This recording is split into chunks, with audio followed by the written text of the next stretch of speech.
Ultimate Collectibles, the rich douche here. I got called a rich douche on a Facebook post this week, but I guess it makes more people want to watch my channel when they do that, so, and I kind of am. So is this guy, actually, the gangster, the godfather of Tatooine.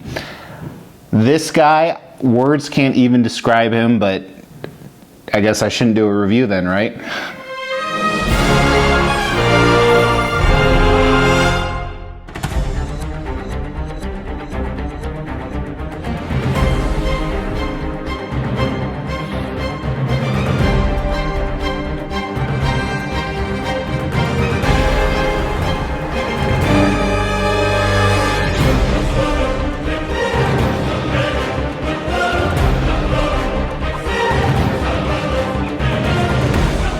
Collectibles here with Sideshow's 1/6 scale Jabba the Hutt figure. So this is made by Sideshow, not Hot Toys. Sideshow does have a few 1/6 scales they make. I once had, like many people, I started with 1/6 scale Hot Toys, Sideshow. I had their Darth Maul made by Sideshow back before I sold all my 1/6 scale. This is one of the few 1/6 scale pieces I have or I would ever buy. I also have the Batmobiles and Back to the Future, and then I have the Blitzway Ecto-1, which is probably even bigger than this coming. So I've limited my 1/6 scale to those items, but this guy went up for PO, I want to say 6-8 months ago, and because of my love for Star Wars, most people in my age range just grew up with Star Wars, and it was part of their childhood and still part of their adulthood. I love Jabba the Hutt. I can't sound like him, but there will be no bargain, Jedi scum. I remember having a similar toy to this when I was a child, very much smaller, but it was one of my favorite toys. I had the Rancor too. That was badass. That was probably about this big. Anyway, this guy went up for sale on Sideshow, $795, and I pulled the trigger. I almost canceled it right before it came. It was delayed a few months. I was hoping to get my no reserve deposit back. Then I received it this week, and it is awesome. I'm so glad I didn't cancel it. There were a few issues with the shipping. First of all, Crumb, part of his ears was broken off right here, and as you can see next to it, one of Jabba's eyes, as he has switch out eyes, there's a chip in it. So that's unfortunate. I will contact Sideshow. I'm 4 for 4 on bad pieces from Sideshow. One of them was Lino, which I recently reviewed, and it wasn't damaged, it was just bad. But I haven't heard back from Sideshow in 2 weeks on my last damaged pieces, so hopefully they catch up. Came in a standard large box. It was an extremely large box for a 6 scale figure. Obviously this is a big piece. This is bigger than a lot of quarter scale figures you get. It was extremely heavy, and there were 2 layers to the box. The bottom layer had the throne, so to say, and Jabba himself minus his switch out parts, which we're going to talk about in concept and design. Then on top of that was a layer with all the different pieces, and this guy has about 50 different pieces. Some are decorative, which we're going to talk about again during concept and design. So $795. I don't think there's an edition size on something like this. At least I couldn't find it on Sideshow's website. I may be wrong, so I don't know how they do that, if it's made to order or what. But very cool piece, very excited to have him, and let's get into why it's so cool. So first, concept and design. I'm not really going to talk about, you know, the concept too much. This is obviously from Return of the Jedi. Jabba was introduced there. He was the integral part of the entire opening part of the movie. He's the villain, and it's interesting that he was in such a small part of the original Star Wars trilogy, yet he's so iconic. But again, I guess like Boba Fett, and there's some other characters as well that kind of fall into that same category. Anyway, this is him in his lair, him in his throne. He has his trusty sidekick, Salacious Crumb. There's pillows strewn out. This is where he sits all day. Interestingly enough, in the US there's a show, and it may be in other countries, called My 600 Pound Life.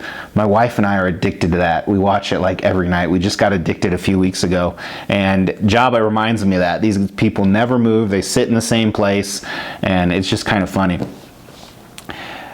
So Jabba is sitting in his throne, and what I really want to talk about here is the design of it. So first of all, the throne is not really basic, but there's not a lot to it. His pedestal, his throne, whatever you want to call it, there's probably proper terminology that Star Wars fans are hating me for right now. Then you have tons of accessories, pillows, blankets, things like that, that you can pretty much put anywhere you want. And they're pretty cool. It's almost what I would imagine a dollhouse set would be like. I don't have a dollhouse. My daughter does. I could probably go look at it. But you can put it however you want it. And it's, you know, in the front, in the back, there's a little plate here with food and drinks that you can kind of set anywhere you want. And then Salacious Crumb has a different set of switch outs. So he has 2 sets of arms and 2 sets of legs. And right here, how I have him displayed is the first switch outs. And then you can switch out his arms, legs, and actually his head. I forgot to mention that. Into this pose. And they're all magnetized and keys. And it's a little complicated to do because his body is so different. It's hard, I almost want to say twisted, almost like one of those people who twist with their body. So it took me a while to get them in the right spots. And you can set him anywhere you want. And then with Jabba, there are tons of switch outs. So first of all, he has 3 different pairs of eyes that you can switch out just by pulling them out. It's a magnet, so it's kind of strong, if you can see that. And then we're going to do some close-ups on the different switch outs here. And you can put the eyes however you want, so they don't have to necessarily stay together. But first is these wide opened eyes, and this is the one that had the chip on it that I'm hoping Sideshow will take care of me. And then I have what's called semi-closed, where he's kind of relaxing like the fat people do, just trying to stay awake. And then lastly is this almost closed eyes. Kind of insinuates him sleeping like he was in a lot of the scenes of Return of the Jedi.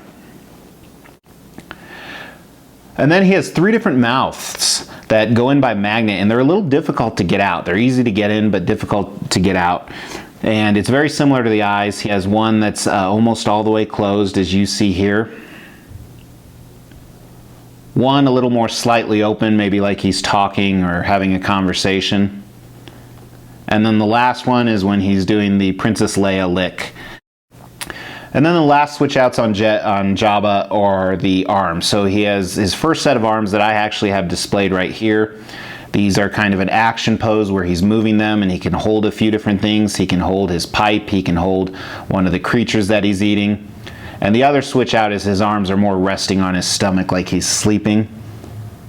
Then another switch out, not really on Jabba, but his pipe machine actually comes off, as you see right here. And then if you take a look at the inside of this, this is really cool. I like the resin liquid that they put in here. And one of the creatures that he eats, you have an extra one where you can put anywhere you want, whether it's on top of this liquidy-like material you can put in his hand. So you can display it with this open, where he's reaching in to grab something, or you can put his pipe machine or whatever that is.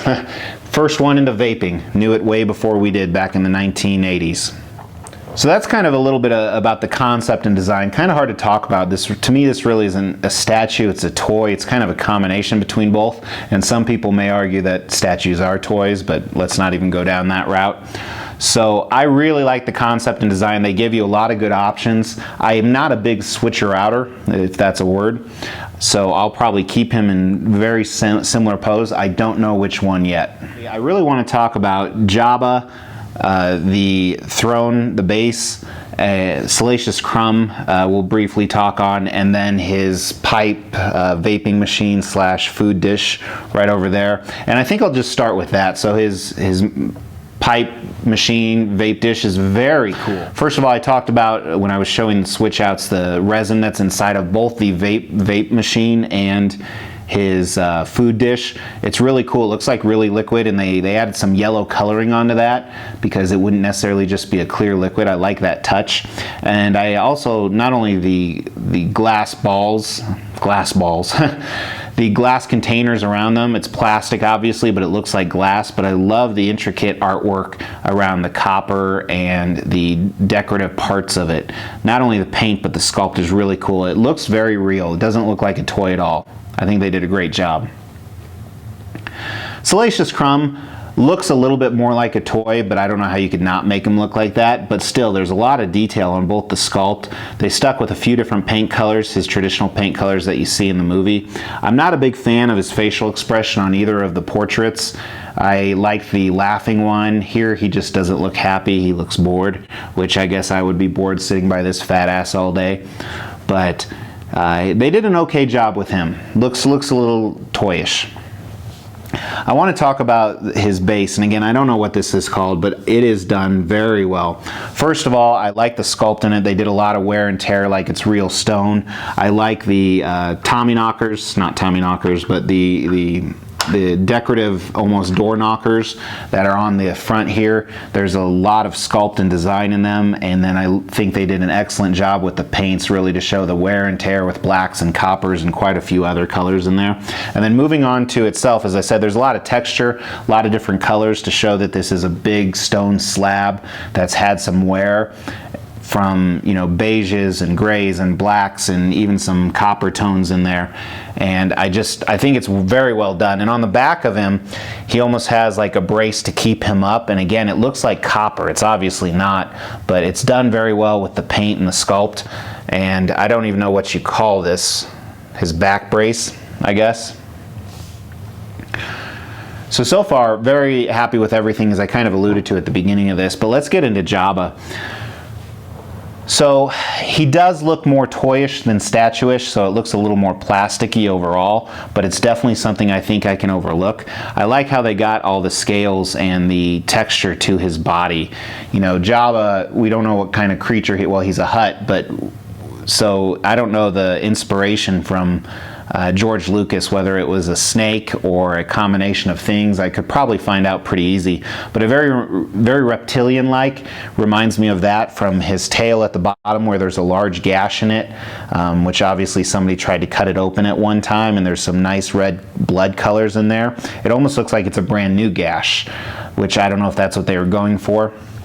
But then moving up the rest of his tail, you kind of have this cylindrical pattern that repeats over and over until you get to his body, where it becomes very scaly, very bumpy. And they mixed 3 or 4 different colors in here, and it does look very different from the prototype. But there's the greens with the yellows and the different off shade of red. But I do like it. It looks very good. It's a little brighter than I would have wanted. The prototype didn't seem as bright, but I like that, how it really pops out on the sculpt of Jabba's body. Moving on to the back of Jabba's head, very similar to his body, but it's a combination of the cylindrical lines and the rocky bumps, but very similar. Almost looks like he has so much fat on his back it's hanging down, very similar to that 600-pound show I keep watching. And then moving on to Jabba's face, I think they did a very good job. Some of the mouth sculpts are better than the others, but they maintained that similar texture and similar sculpt, but changed up the color to match the likeness of the movie with kind of a off brown beige type color. And they showed the different folds in his fat. The switch outs, there's tiny seam lines, but I think it's negligible. I do appreciate the fact that there are so many switch outs. I would have rather had that than one that I didn't like. So I think it's worth the sacrifice. And the switch outs not only on his mouth and his eyes, but his arms. Like I said, you can slightly see the seams, but I think that's almost needed. And then Jabba's arms, very different in pattern as well. It's more of a thicker striped pattern. And he almost has what I would say is a tattoo on his right hand, which I never noticed in the movie. I might have to watch it this weekend to check it out. So that's a quick review. It was kind of clunky for me because I'm really not quite sure how to review this because it's not really a true statue. It's more of a toy, but it's kind of a combination of both. And typically when I do a polystone statue, I have my formula I use. So if I was a little bit off, I apologize. And you can write a hate comment about the rich douche. But overall, excellent piece. If you are on the fence about this, pull the trigger immediately. I would. I'm very happy I bought it. It's going to go great with my movie hero, anti-hero collection, which is actually just right over there. So very excited, very great piece by Sideshow. Good job, Sideshow. Hopefully I get my replacement parts. So with that, I appreciate you watching. I didn't throw up any flashes of screenshots, but we're growing fast, and I'll leave it at that. If you like this, please subscribe, please share, please write what you think about the piece or correct me on anything that I'm wrong, and which might be a hell of a lot of comments. So appreciate you watching. Take care.